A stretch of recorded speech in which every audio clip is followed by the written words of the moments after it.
So here I am, finally talking about Man of Steel.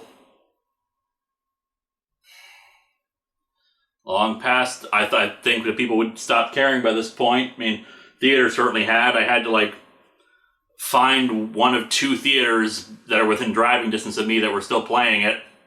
But you guys still wanted to know my opinion on Man of Steel. So I finally went and saw it. So now you can enjoy my rambling, unscripted thoughts. I really feel like I should be doing this in text because I do a lot better in text because I can actually stop myself and go back and delete and finish thoughts properly. I prefer having someone else to do it. My brother said originally he was going to do that when I finally saw it, but that was weeks ago, and it's 9 o'clock right now, and he didn't want to do it, so that's okay though. So you don't like me doing vlogs on my own, which I completely understand. Don't worry about it. So I'll just get the main thought out of the way before I start getting into spoilers. As you can probably tell by my demeanor, I am not happy with this film. Which kind of fits the general mood, because this is it's amazing. This is one of the most joyless films I've ever seen, and I'm not overly depressed or anything. I mean, I kind of walked in knowing it was going to be like this. The trailers accurately reflect it. This is one of the most gray movies I've ever seen. The color palette of it, just from the trailers, the pretentious narration over them, and the orchestral music, seeing the scenes of big things crashing and exploding. It was exactly like the trailers, I'll say that. It was gray. This movie was gray and so without color, I can't even believe it. Even when we had color on screen, it still felt gray. I don't know who to blame for this.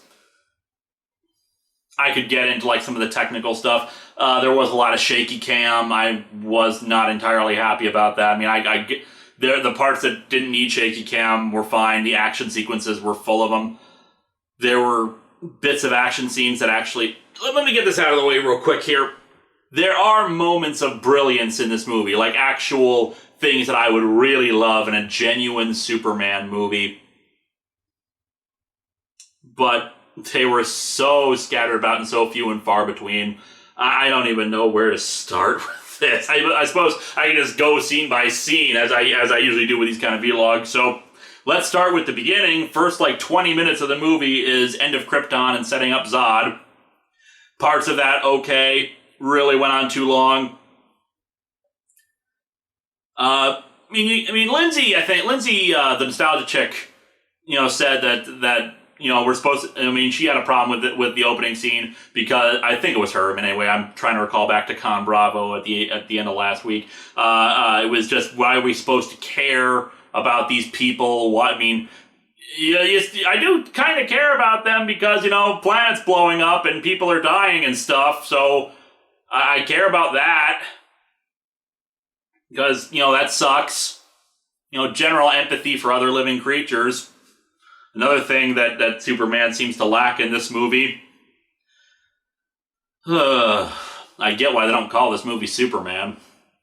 I'll get into that later. Anyway, the woman who was playing Lara, Superman's, Superman's, biological mother. God, was she wooden.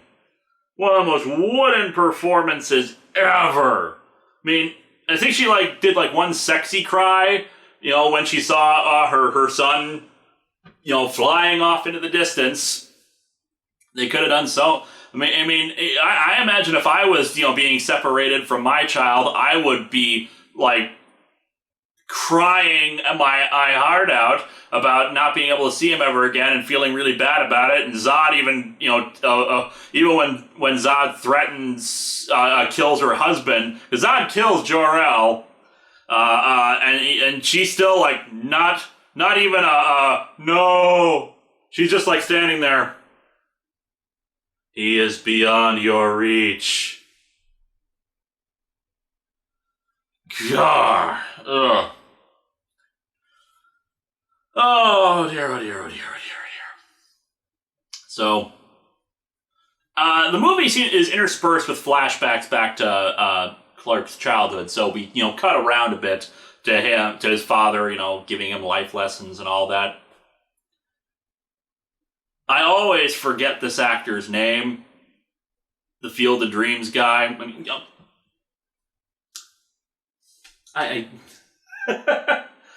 you know what? We're gonna do a jump cut because I need to know this guy's name. Kevin Costner. It really goes to show something about an actor when they're so wooden and they've been in so many movies that I should know their name right off the top of my head, but he is so boring and so unlikable in my eyes that I always forget who the hell he is. Kevin Costner. Worst Jonathan Kent ever. Ever. Maybe you should let him die. Go to hell! I saw that in the trailers and and that pissed me off, but I thought maybe that wasn't what he was really gonna say. Maybe he'd say, like, should I have let them die? Maybe. Or maybe not. Look, I don't have all the answers, son. But you have to trust your own instincts about this, and I can't direct that to you. But then, no, he's all concerned about the... It's incredible, this... It's like we have two different screenplays that are trying to fight each other. He keeps saying to Clark, you're here for a purpose, you're here for a reason. But then, he's like, no, don't expose yourself, don't rue any risk, don't help people. Make up your goddamn mind!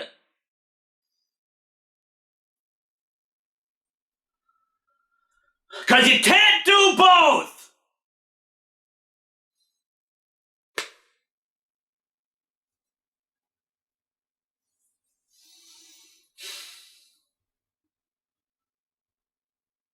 Then they establish a few things, fairly early on that work. Like Clark in the classroom starting to figure out his powers start developing, and he can hear everything, and he's panicking, and he can't take all the sensory input, so he hides in a closet. And by the way, that school, I would have those teachers really sucked because they let all those kids gather around the closet when Clark locked himself inside of it.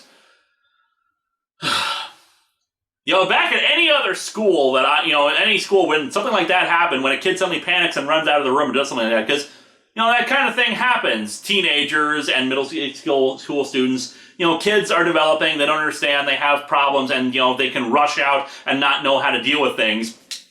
Any other teacher would have kept them back away. No, this teacher, who I think was played by the same actress who did Laura Roslin on Battlestar Galactica. Always forget her actress's name as well. Terrible teacher. Terrible teacher.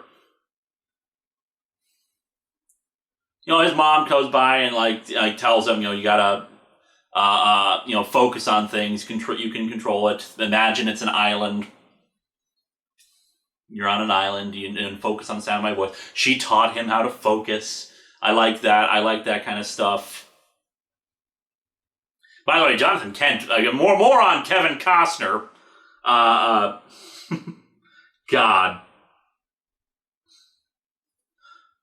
That bus scene where Clark saves the kids on the bus, saves Pete Ross's life after Pete Ross is bullying him, and clearly, Pete Ross was more inspired.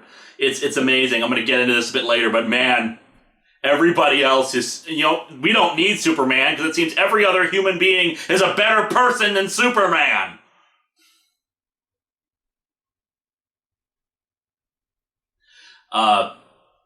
Pete Ross's mother stops by, and it wasn't a matter of oh my God, your son is a freak, your son is dangerous. No. The mother was saying, your son is a godsend, your son is wonderful, and all Kevin Costner could think of is, she's frightened, she's clearly scared, everything is going wrong, it's you can't expose yourself, you don't save people. No, that's not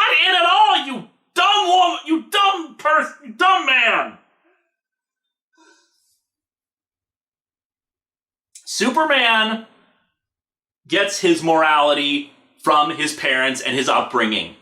His strong beliefs in doing the right thing, in helping people, in being a good person, he got that from his parents.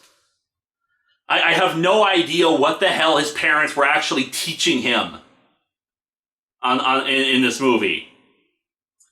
And it's amazing. The mother barely has a presence, when Jonathan's alive.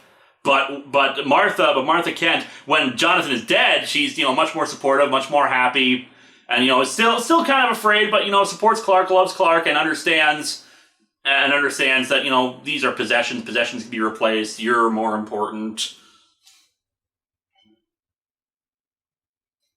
Maybe she was the one who was doing all the teaching to Clark. And then Jonathan Kent dies from a tornado because they accidentally run across a tornado. They stupidly leave their dog in the car. You'd think you would, realize the dog's in the car. Clark wants to go and save the dog, but Jonathan Kent is like, no, I'll go and do it. You can expose yourself. Even though there's clearly enough time for him to get there, get the dog out, and get back without risking his exposing himself. But then Clark wants to go and save his dad from getting swallowed up by the tornado, and Kevin Costner, he's injured his leg now, so he can't get away. But he doesn't even make very much of an attempt. He doesn't even try to hobble, doesn't try to crawl. He just it's clearly he can't get away, and he's just like, no, don't come and rescue me.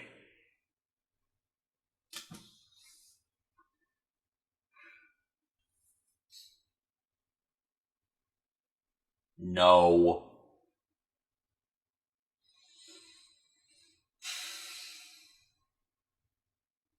Then again, this movie is not really about Clark Kent. I keep hearing, I think I've heard that Zack Snyder said he wanted to bring back the humanity in Superman.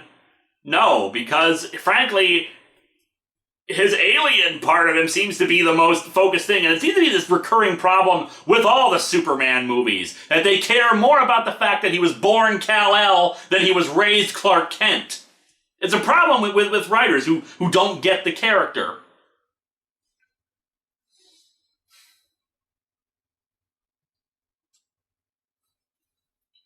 They think they get the character, they don't. So Clark is, just kind of slumming around life, helping people in small ways. He works at a tavern where an asshole throws beer in his face, and obviously no bouncer, nobody else in the bar who steps up to try to get rid of this asshole. Clark has to be stopped from wanting to punch the guy out. Oh. And Pete Ross ends up being a good guy to him, and in another childhood flashback. So he's slumming through life, saves some people on an oil rig, more flashbacks, works at a bar, more flashbacks, and he leaves. But he overhears some of the people at the bar say that they've discovered something buried in the ice. Now the instant when I hear that, I think, oh my god, the Thing. But no, it's not the Thing. It is a crashed spaceship, though.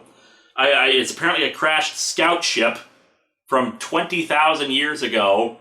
I think the implication is supposed to be because when Cal gets on board the ship, he accesses the information on it because his father left him the standard hollow crystal thingy that gives all the backstory and explanation for him. With Russell Crowe, I think they had these scenes basically just to keep having Russell Crowe in the movie.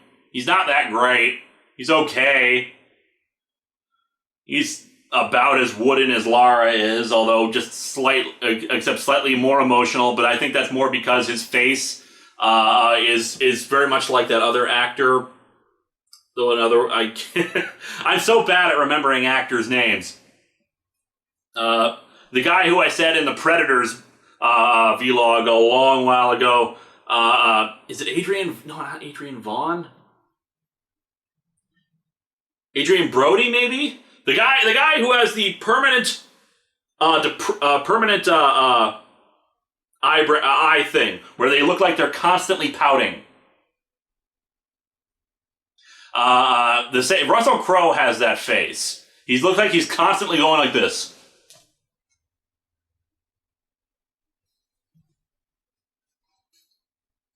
I think that's the only reason why it looks like he has any emotion on his face. There are so few times in this movie when people smile. And I noticed, and then the few times when they seem to smile, I'm like, oh my god, I actually kind of like this. When Superman, after Superman discovers his past, and he tries flying for the first time, he like makes a lot of tall leaps, and then when he's like flying through the air, and it's like, oh my god, he's having so much fun because he's flying.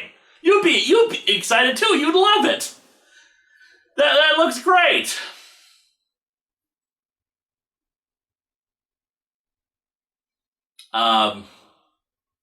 Lois is covering the story about the crashed ship, and they don't know it's a ship yet. They just know that something's buried in the ice and has to be artificial of some kind because of its size and because of science. They have Richard Schiff. Richard Schiff, I know him from The West Wing, so I automatically remember his name. Richard Schiff as Emil Hamilton, Dr. Hamilton from the comics, completely wasted, and he dies. He dies saving the world. More of a hero still more a hero than Superman. More concerned with life than Superman is.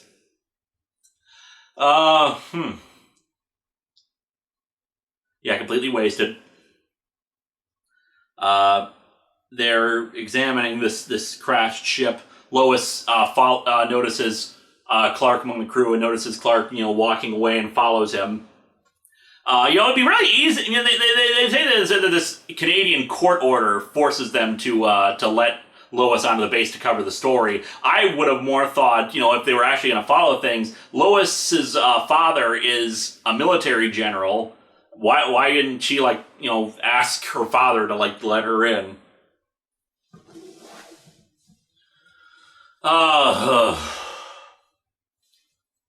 So Clark saves her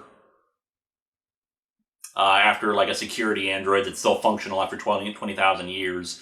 The spaceship is still functional after 20,000 years. Of course it is. Super alien science, we can say. So he rescues Lois, and Lois tracks down the story, and eventually finds Clark. Figures out that it's Clark Kent because she follows the trail back to his mother. And I'm not sure exactly why his mother spills the beans about Clark, but apparently she does because she then finds Clark at his father's tombstone and explains that his father was always afraid of him revealing himself and all that, yada, yada, yada. She decides to swear secrecy upon it.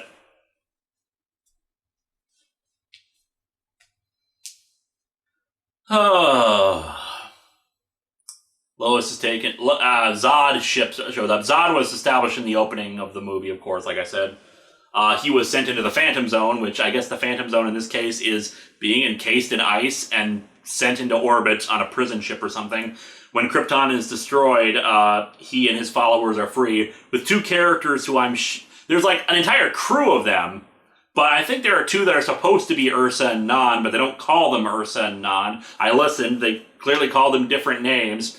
I don't know, why do you have those kind of characters if you're not just going to call them Ursa and Nan anyway? What's the point?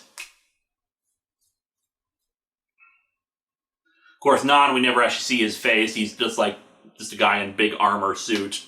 Never really says anything but grunts, so it's clearly supposed to be Nan. Zod wants the son of Jor-El. His name is Cal. He knows this because Russell Crowe told him earlier. And the government wants to find him and hand him over.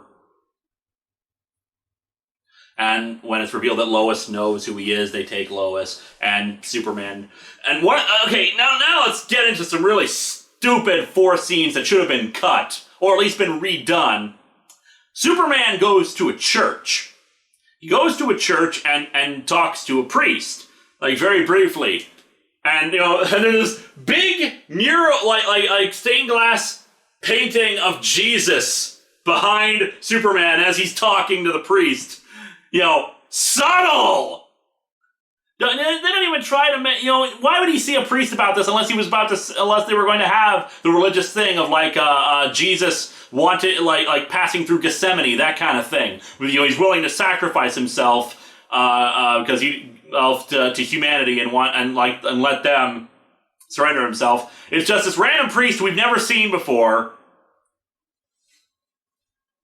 They have a brief conversation. It doesn't really make any sense. Why isn't he talking to his mother?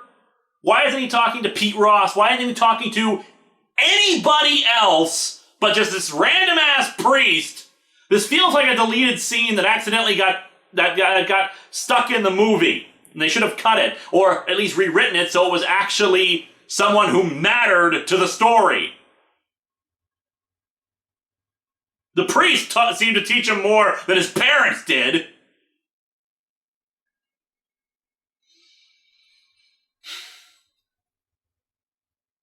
And of course, Russell Crowe left the Superman, made the Superman suit for him because, this movie is very hollow. A hologram of Russell Crowe talks to Superman and tells him that he will be an inspiration for the people of Earth, that he will be good, he will be a bridge between the two cultures, that he will inspire people. They have great power, Kal-El. You must listen to them. They only require the light to show them the way. The whole Marlon Brando speech, but except not, because not as good. I have problems with the original Richard Donner Superman and Superman 2. I have some similar problems in terms of writing and it's the end of Superman 2 when he kills Ursa, Nan, and Zod. Well, Lois kills Ursa because, he can't hit a girl. They fall into a bottomless pit. And we presume they die.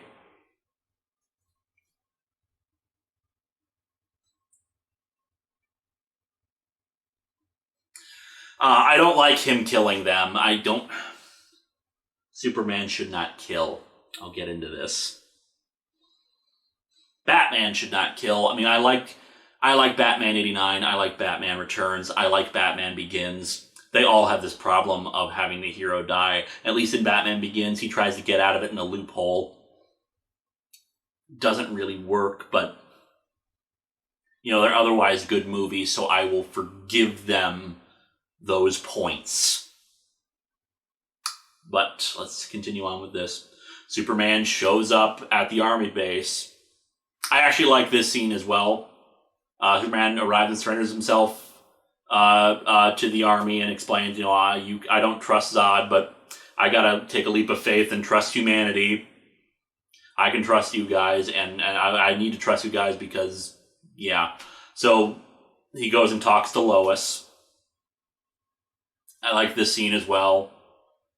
It's actually very dramatic and actually works. This is one of those things of brilliance because scenes like this actually seem to work. And he's in the handcuffs, but it makes them feel safer, and he just takes them off easily. And he's talking to them and explained, I can.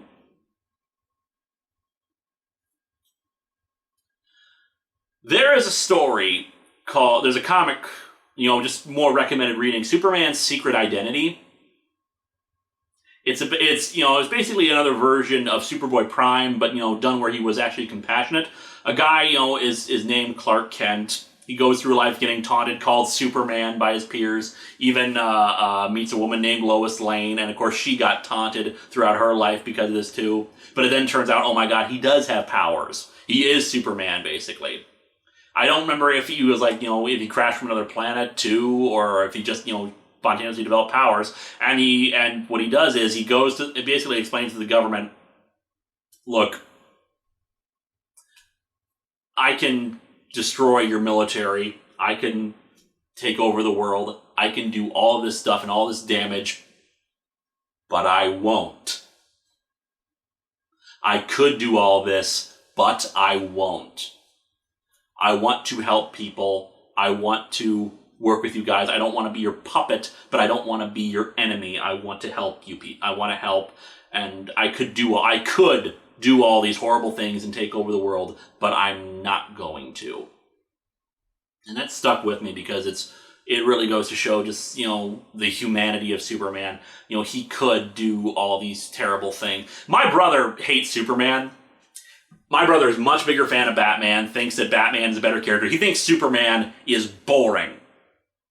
He thinks he's a boring character. He's too many powers. You know, the standard spiel about that people who don't get the character. He's had like stories that he likes that have Superman in them. He liked Superman versus the Elite. He thought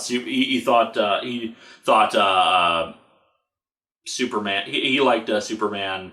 All-Star Superman, the comic version anyway. But he doesn't like Superman. This movie feels like it's one of those things that really is trying to really overcompensating to try to say that Superman's not uncool. Look how dramatic and important Superman is. This is not, childish. He runs around in the bright tights and stuff, and it's that same mindset of the broskies, the kind of assholes who think that Superman is stupid because he wears the wrestling trunks. There's those same assholes who wanted to make Superman, all blue in that stupid ass New 52 outfit. People who are insecure with themselves, who think that just because of the color balance and because, he wears underwear on his outside. Have you actually seen underwear before? God. Anyway, I'm getting kind of off on a tangent here, but this is what this movie feels like. It feels like people who are trying way too hard to make you think that Superman is not. Superman's not like all that.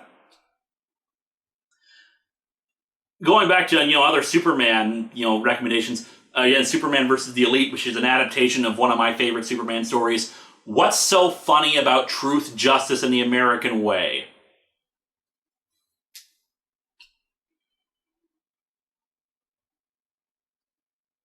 Superman stands for idealism. Superman stands for hope.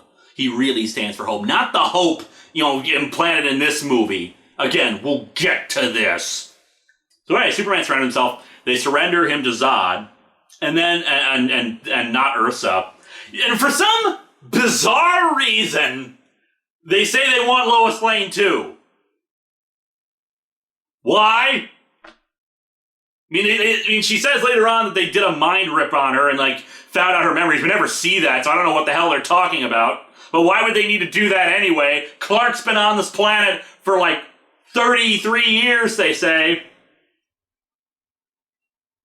Why did they take her? I thought maybe, they want... How the hell do they even know who she is?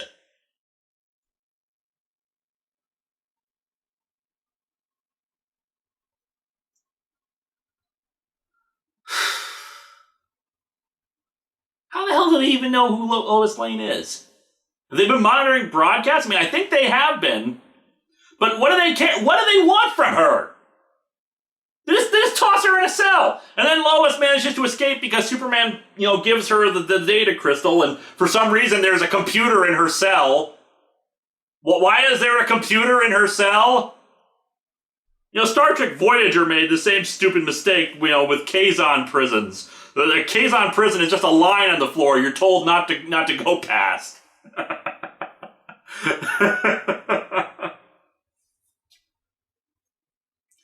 So basically, Superman's DNA or some bullcrap science says that he has the entire genetic template of the Kryptonian race, and Zod actually, Zod's actually one of the better characters in this.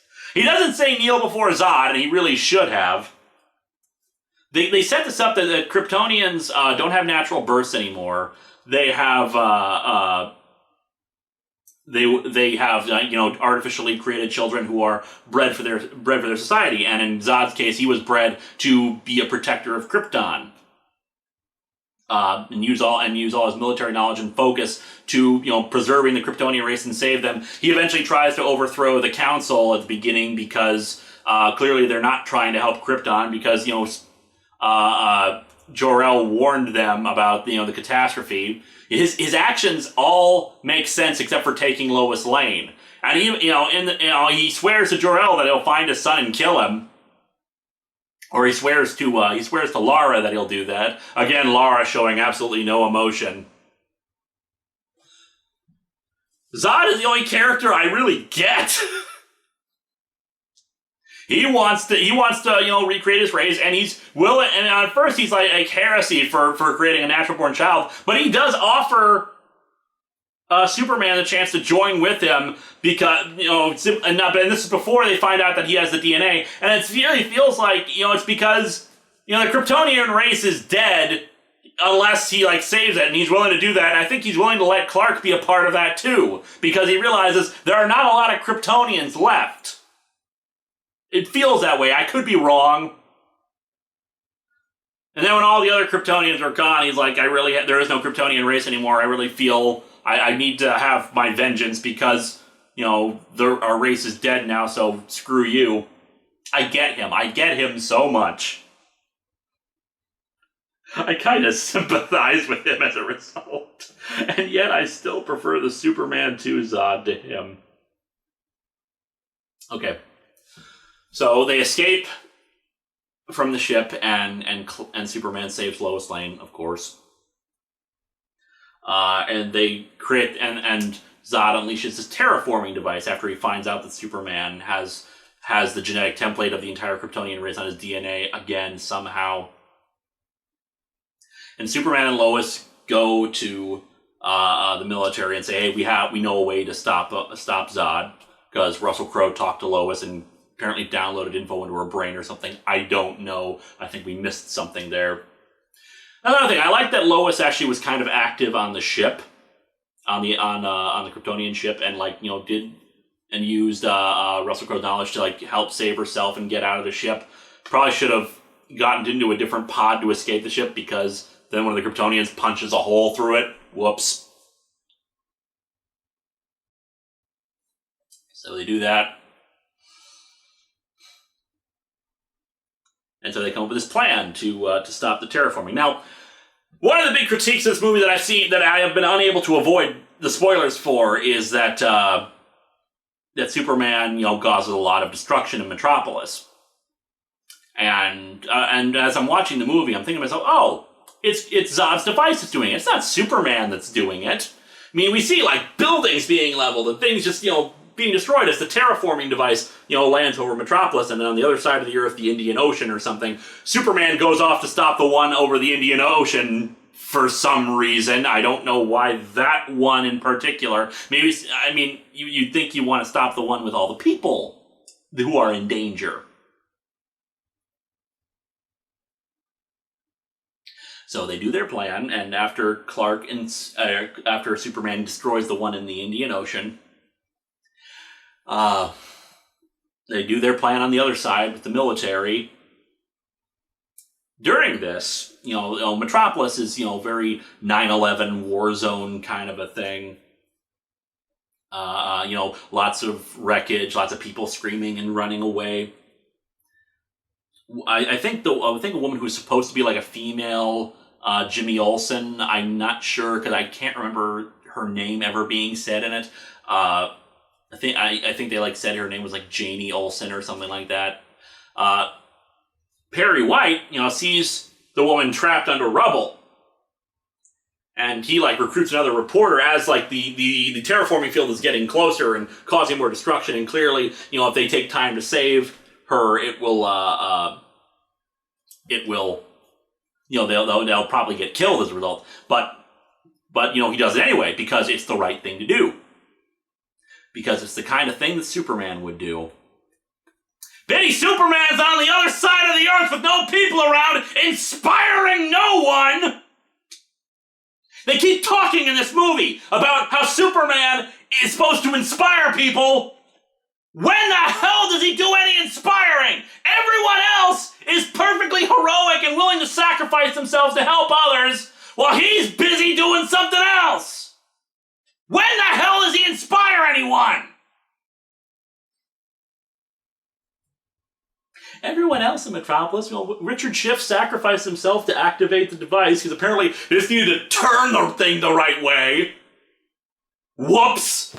This is why you need instruction manuals for your alien spacecraft that you're going to crash into another one to create a quantum singularity and create a black hole that will somehow suck all the Kryptonians in. It's basically the same plan as in Doomsday, the Doctor Who episode, except it made much more sense there. I know, shocking. It made much more sense there because all the aliens that were invading in that story were like soaked in something that would pull them in. Why will the quantum singularity pull all the Kryptonian stuff into it? Why will the Phantom Zone suck them all in? I don't get it. Why? What? I just don't get it. And why doesn't it suck in General Zod? General Zod realizes that he has to like find his focus on the planet because he suddenly gets the powers and he's like overwhelmed by them. But after Clark mocks him, saying that I had to learn focus through my powers. You've never learned focus. Well, duh, dude! You tell the villain that, and they're gonna try to take steps to fix that! Which is what he does! He starts focusing, and he's able to fight back, and actually be able to fight without, his breather and whatnot. But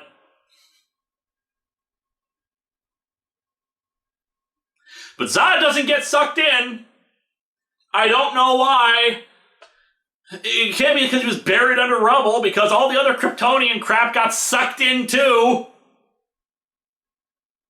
Now Zod goes to try to stop them from doing that. Superman arrives and instead lets the ship, breaks the ship and crashes it. Has to, after Zod says, "Wait, no, you can't do this. You will destroy the Kryptonian race." And Superman replies, "The Krypton had its chance," and then blows the ship in half, lets the ship crash, doing more damage. Everything else gets sucked in, but Zod somehow is still there.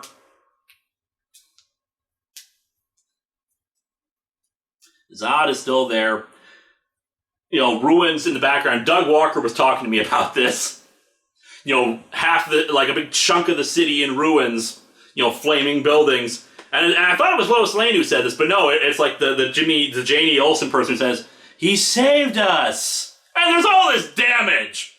And I was like, you know what? That's okay. I mean, Doug was probably overthinking this because, Superman didn't cause all this. It was Zod who caused all this. And there's still like a huge, rest of the city still there, still standing.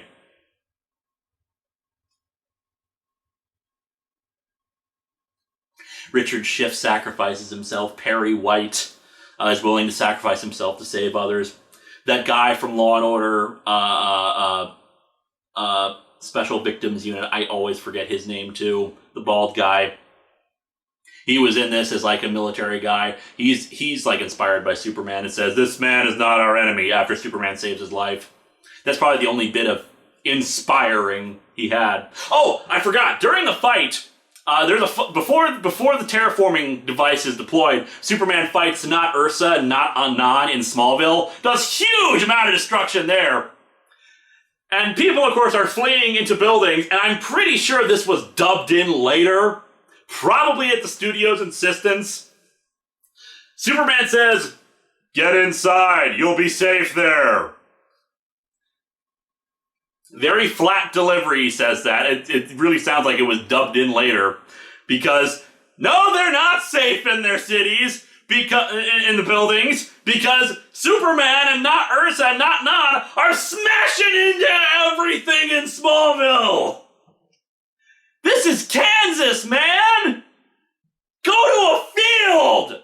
Take the fight somewhere else! At least in Superman 2, Superman actually didn't charge into the Daily Planet, causing lots of damage, and then punching Zod in the middle of the Daily Planet. He said, "General, would you care to step outside?"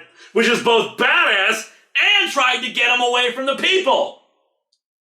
He didn't succeed, and yet the damage was still so much less limited. And that scene was also more inspiring, because when the people think Superman is dead, or at least heavily injured, normal humans come out to try to defend Superman, because Superman has done so much previously to inspire people.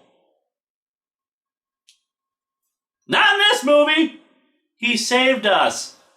You don't know who the hell this person is. You haven't seen him before.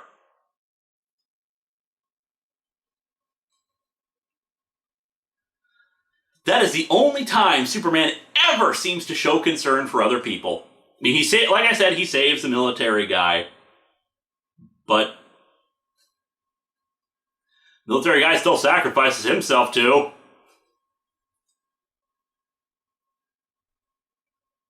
Superman doesn't try to redirect the ship instead of just cutting in half and letting it crash.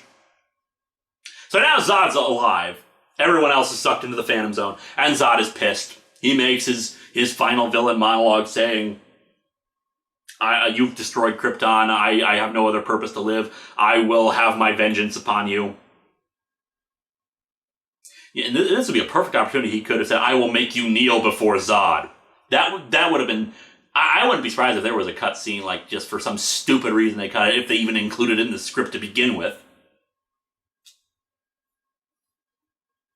And thus the fight begins between Superman and Zod. And you know, one of my criticisms with Superman Returns was that he never threw a punch in that movie.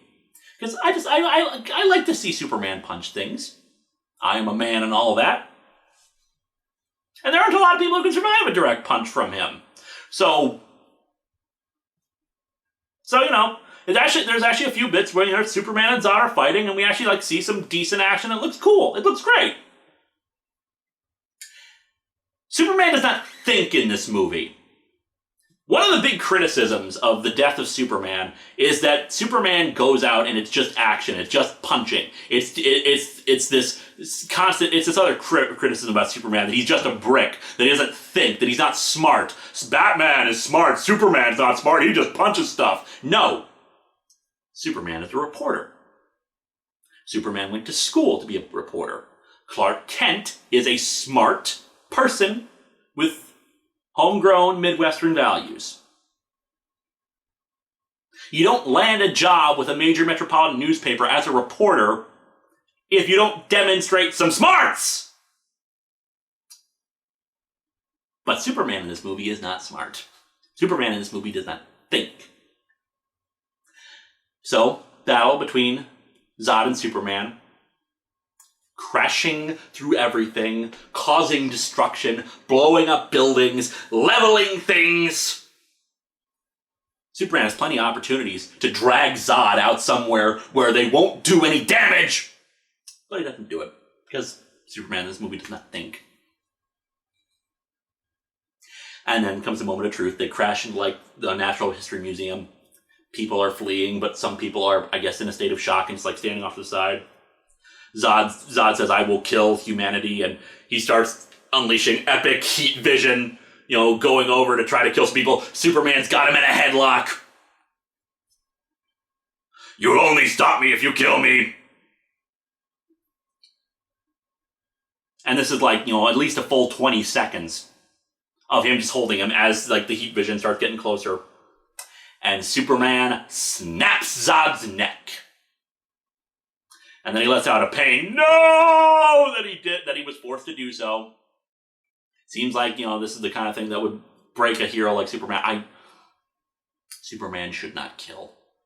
He did so once in the comics in modern continuity, where he had to expose 3 criminals who I think were, like, kind of Kryptonians, or close to gold kryptonite, I think he killed them. He killed them, and he felt really, really bad about it for a long time afterwards. It was a wrong thing to do then, supposedly because he had no other choice. And you know what? In this movie, he had a frickin' choice. Because if you are able to turn someone's head enough to snap their neck, you can turn it so they're not gonna kill anybody! And you got the guy in a hold! Did you suddenly forget how to fly? Fly up! Redirect his head! Do anything else but kill him right there! Anyone with 15 seconds to do that could think of that! Anything else! No, in this movie, I know there's no kryptonite. There's no, There's no red kryptonite to rid people of powers. There's no, they could have established like a phantom zone. There's no like phantom zone projector just logs Zod away forever. This movie was set up specifically, but again, they could have established that. They could have set up something to be used to bring him out later. No. This situation is forced and written this way to make Superman into a killer. And he mourns, and he cries about it for like 10 seconds afterwards and then immediately cut away to something else. And then at the very end, he like puts on the glasses and, becomes Clark Kent working in a major metropolitan newspaper with no college experience because he spent the last few years just slumming it around the place. Tells the U.S. government to not try to track him or anything like that because, they just got to trust him.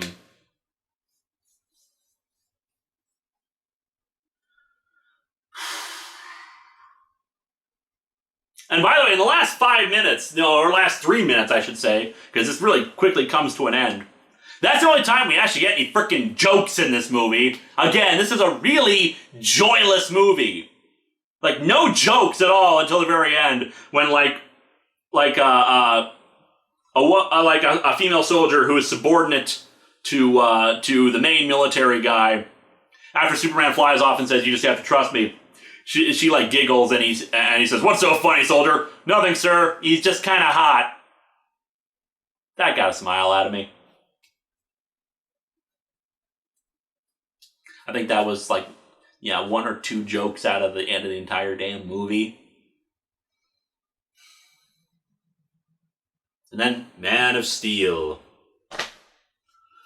The words Man of Steel are not said once in this movie, by the way. Not Man of Steel, not The Last Son of Krypton, not probably the most important one, the Man of Tomorrow. Because Superman is supposed to inspire people. Superman is supposed to be a true hero. Everyone else apparently is already a hero. They don't need Superman for that because this guy doesn't act like Superman. He cares nothing about other people's lot. Of course, he'll save them when they're in danger, but only when no one else is around. He didn't have those values taught to him. We don't see scenes of Superman in full costume in Metropolis trying to help people.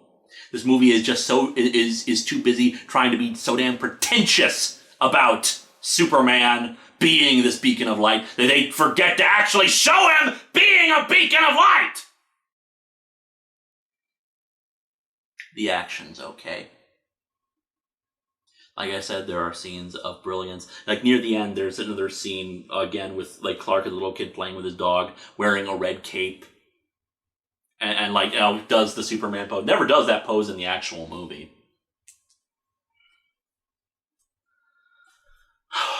I get what they're trying to do in some places, and there's revisionist stuff, which I don't mind. Perry White being played by, I forget his name too, played by Morpheus. I don't care about that. Olsen being a woman, I don't care about that. Lois Lane even finding out Clark is Superman before he even really, joins the Daily Planet. I don't mind that. It shows her reporting skills. I don't mind that at all. It's Superman himself which is the weak link in this movie. And, the fact that it's gray and joyless and really irritating and some really bad acting. Really, they've read Lance Fuller's book, Do Not Act. This movie, and apparently it's gonna be the same crew behind this for Superman Batman.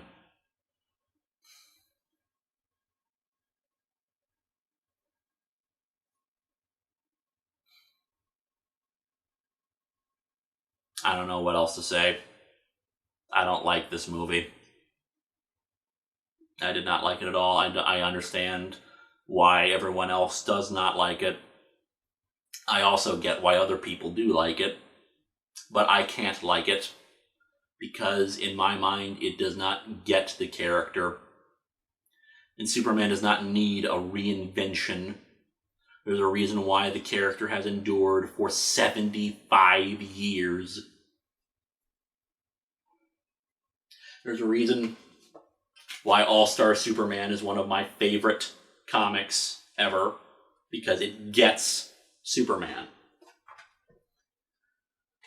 It gets his humanity, his caring about, his true caring about other people, his upraising. It gets why he is who he is, and it gets why he's a beacon of inspiration for people. This movie is hollow. It thinks it gets it, it doesn't.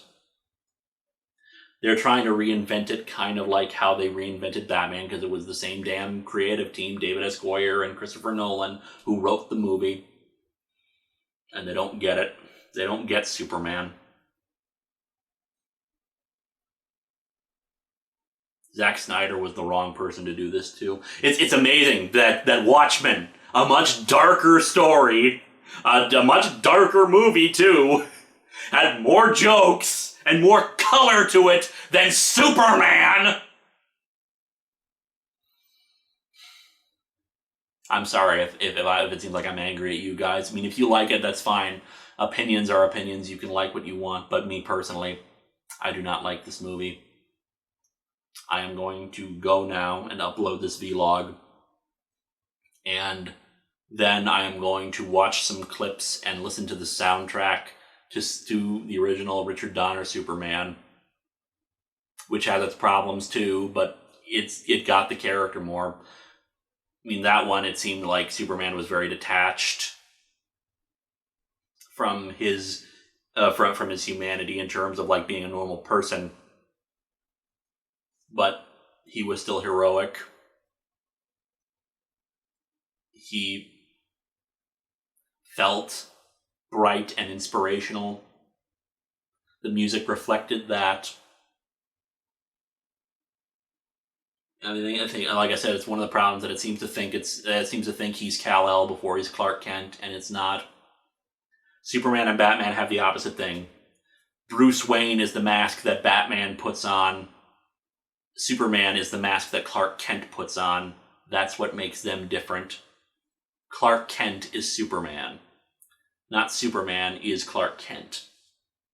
They're the same person. Just one wears glasses and slouches over more. Speaking of I remember his name, like Henry Cavill, I think was the actor who played him here. He did fine. He just had nothing to work with. The Avengers. A year ago, I saw The Avengers, and the thing that just was running through my head throughout this entire movie, especially during all the city scenes, was, oh man, how much more bright and heroic the Avengers were compared to Superman in this movie. There's a Tumblr image rolling around of like an image of Superman saying, "It took 6 of you to take down an alien invasion, whatever." And then right underneath it, an image of Tony Stark going, "Actually, it only took 2 of us to stop the invasion. The others were busy trying to contain the damage to a small area." By the way, how is Metropolis doing? One of my favorite scenes of the Avengers is the panning shot around all the Avengers and how bright and heroic they look, ready to take on the bad guys, the aliens, the Chitauri. And so it's the inspiring music, and it's clear that they're going to, and it seems really clear, right? I mean, you know they're going to win because it's a superhero movie, but that moment right there is when you realize these are superheroes and they are going to save the world. This Superman feels like he's just going to destroy it because he forgets to lead the alien invasion away from things. But that's another thing I'm going to watch right after this because The Avengers was inspiring. Every DC hero these days, every DC comic these days, I'm going to get into this during my review of the Teen Titans book. Everything wants to be Batman now. Every DC book wants to be Batman or wants to be like Marvel, when Marvel is now starting to be more like DC. And the Avengers killed people and they killed aliens. I was more okay with that because it reflected those characters just a teensy bit more. I understood them because with them, just with who they were, it made a little bit more sense. I don't like it when heroes kill, but it made more sense for them. Superman should not kill. Batman should not kill. DC heroes in general should not kill. In general. You don't try to split hairs in the comments about specific examples, because I say in general you should know what I mean. I am depressed now.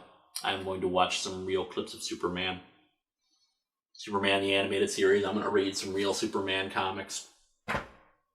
So, there's Man of Steel. Hope you enjoyed the vlog finally. Sorry it took so long.